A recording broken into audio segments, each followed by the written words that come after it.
अस्सलाम वालेकुम, my name is Fatima Zafar and I am from the university of the Faisalabad. मैं आपको बताऊंगी टॉसिस के बारे में।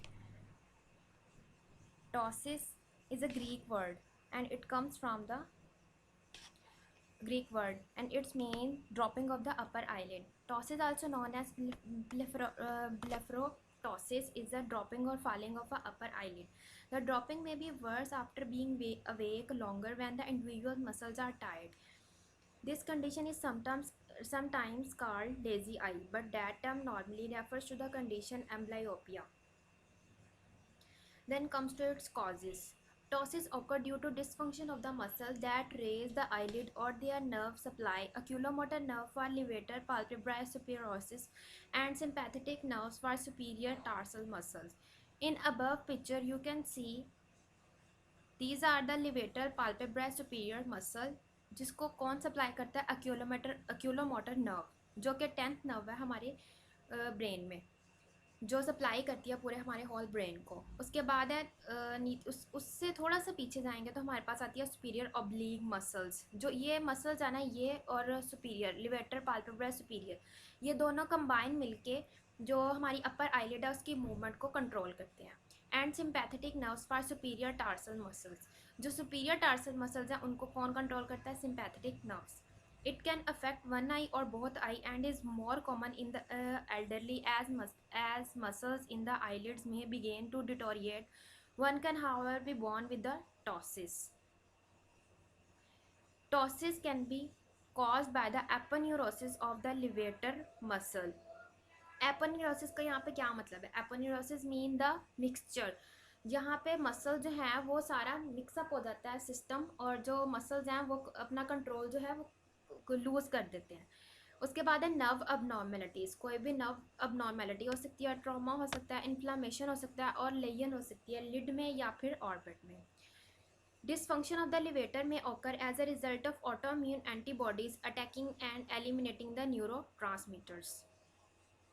कोई भी डिसफंक्शन हो सकता है लिवेटर मसल्स में, as they may occur as a result of the autoimmune antibodies attacking and eliminating the neurotransmitters. Next इसका कॉज है टॉसिस में भी due to a myogenic, neurogenic, aponeurotic, mechanical और traumatic cause. It also usually occur isolated but may be associated with various other conditions like immunological, degenerative or hereditary disorders, tumors or infections. Next है use of high doses of opioid drugs. opioid drugs के high doses लेने की वजह से भी ये टॉसिस जो है ये occur हो सकता है. opioid drugs अब कौन कौन सी हैं? Morphine, oxycodone, heroin and hydrocodone, pregabalin. An anticonvulsant drug has also been known to cause mild ptosis. Next is sign and symptoms.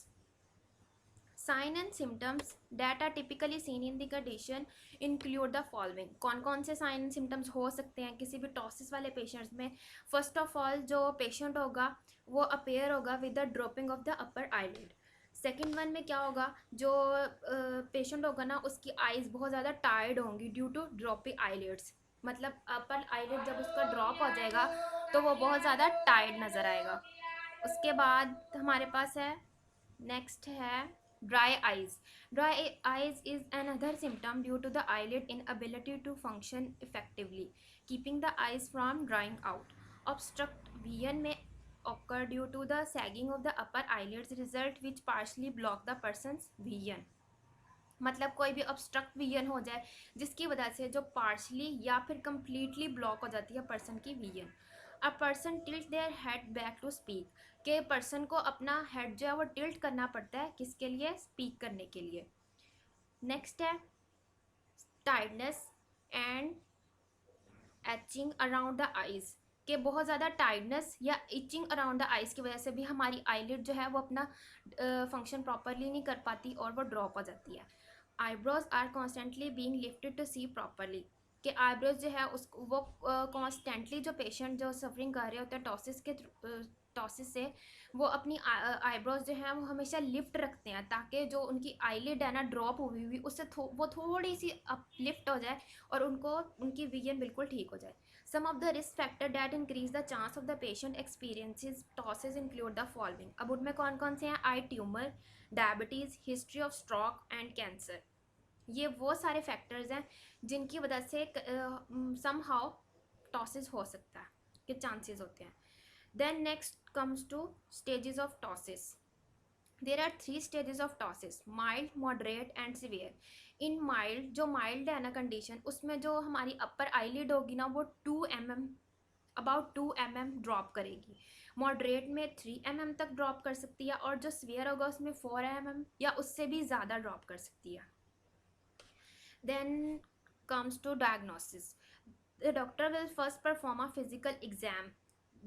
जब भी हम डॉक्टर के पास जाएंगे या ऐसा पेशेंट जिसको टॉसिस होगा वो डॉक्टर के पास जाएगा, तो डॉक्टर जो है सबसे पहले उसका फिजिकल एग्जामिन करेगा. उसमें वो सबसे पहले क्वेश्चन करते हैं मेडिकल हिस्ट्री के बारे में कि आया इनकी जो फैमिली है वहाँ से ये चलता आ रहा है, इनको हेरिडिटरी तो नहीं, मेडिकल हिस्ट्री में वो ये जानते हैं कि उसको कोई जेनेटिकली तो नहीं problem. The doctor will then start with the slit lamp exam. Second में क्या है? Slit lamp exam.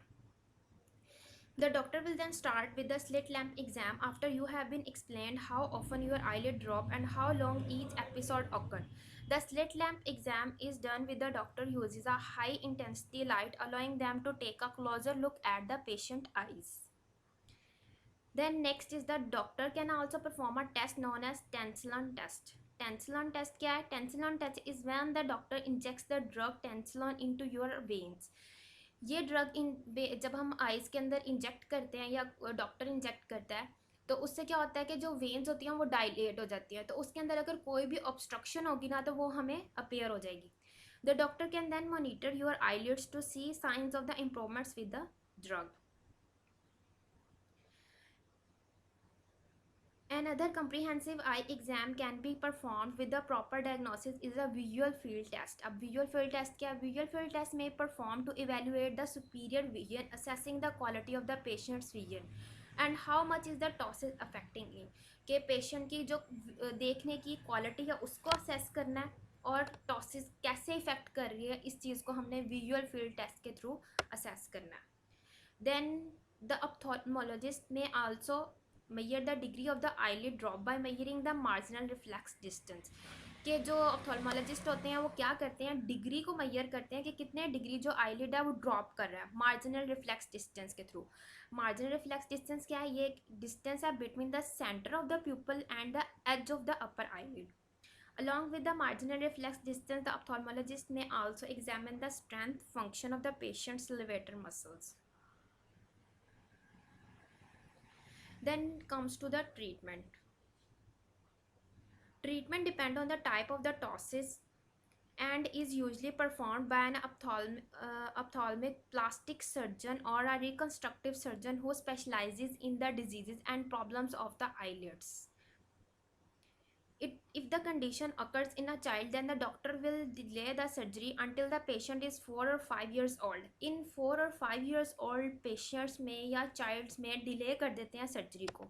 वो क्यों? The reason behind is कि जो डॉक्टर होता है ना वो इवेल्युएट करना चाहता है कि आया वाकई ही यही रीज़न है इसके पीछे के जो अपर आईलिड इनकी ड्रॉप कर रही है या फिर कोई और इसके पीछे रीज़न है.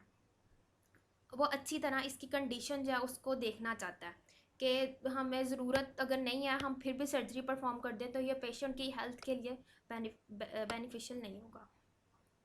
If the patient is under the recommended age for surgery, then the doctor will test if occlusion therapy can compensate for the patient's impeded vision. If the condition occurs in a child, then the doctor will delay the surgery until the patient is 4 or 5 years old. If the patient is under the recommended age for the surgery, then the doctor will test if occlusion therapy can compensate for the patient's impeded vision or not. Then comes to how the next treatment. However, if the patient vision impediment worsens and proves unresponsive to the occlusion therapy, then surgery will be needed sooner. कि अगर patient की vision जो है वो बहुत ज़्यादा ख़राब हालत में है, मतलब कि बिल्कुल उसको नज़र नहीं आ रहा, तो उस सूरत में हम लोग सर्जरी की तरफ जाते हैं. सर्जिकल प्रोसीजर्स कौन कौन से हो सकते हैं? लिवेटर रिसेक्शन, जिसमें हम लोग जो लिवेटर मसल्स होते हैं उनको हम लोग रिमूव कर देते हैं. मुलर मसल रिसेशन, जो लिवेटर के नीचे बिल्कुल मुलर मसल्स होते हैं उनको हम लोग रिमूव कर देते हैं। फ्रंटालिस स्लिंग ऑपरेशन या Whitnall sling. In this picture you can see the ptosis clamp, मतलब क्लैम्प पुट करके जो हम रिसेशन किस तरह करते हैं, ये इसमें वो दिखाया गया है। In below picture there is the Muller muscle जिनकी रिसेशन हो रही है, यहाँ क्लैम्प के थ्रू जो मुलर मसल्स हैं उनको बाहर की तरफ रिमूव किया जा रहा है। That's all, thank you so much, I hope you will enjoy